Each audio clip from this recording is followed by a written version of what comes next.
Bonjour, bienvenue sur BSI Talks. Aujourd'hui, une vidéo dans laquelle on va parler de la montée des inégalités.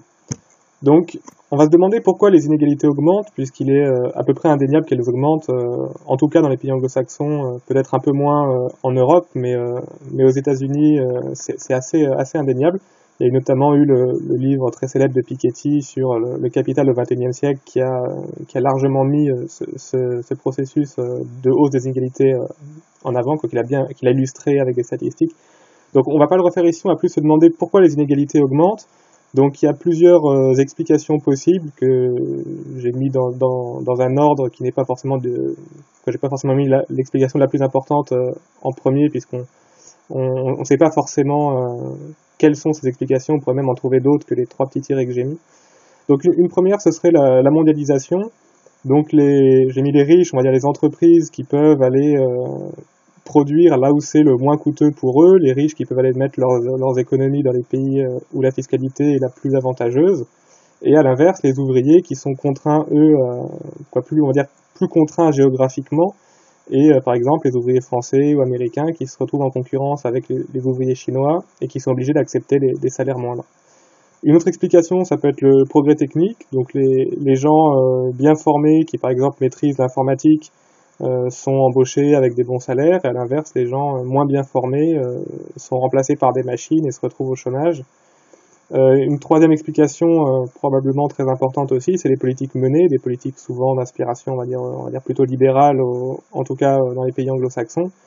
Donc moins d'impôts sur les riches et en même temps moins d'aide sociale pour les plus modestes, et donc forcément ça fait augmenter les inégalités. Donc les inégalités préoccupent pas mal les économistes, puisqu'elles ont des implications économiques assez fortes, bon, des implications bien sûr sociales et humaines, mais restons dans l'économie.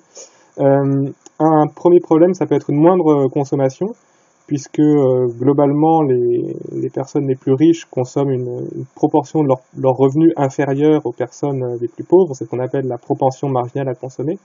Donc soit moins de consommation, soit de la consommation à crédit, l'exemple typique de la crise des subprimes aux États-Unis, où beaucoup d'Américains qui voyaient leur salaire stagner se sont endettés pour acheter notamment des maisons, et puis ça a mal fini. Un autre problème, ça peut être une perte de productivité ou on va dire de capacité productive, s'il y a tout un tas de gens qui pourraient travailler et être productifs, mais qui ne le font pas parce qu'ils ont été mal formés ou mal soignés, qui ont été trop pauvres pour accéder à l'éducation, par exemple. Ça pénalise une économie à long terme. Des problèmes sociaux aussi, de fragmentation de la société, des gens qui vivent dans des ghettos, qui se mettent à voter pour des partis un peu extrêmes parce qu'ils se disent qu'ils ont plus rien à perdre.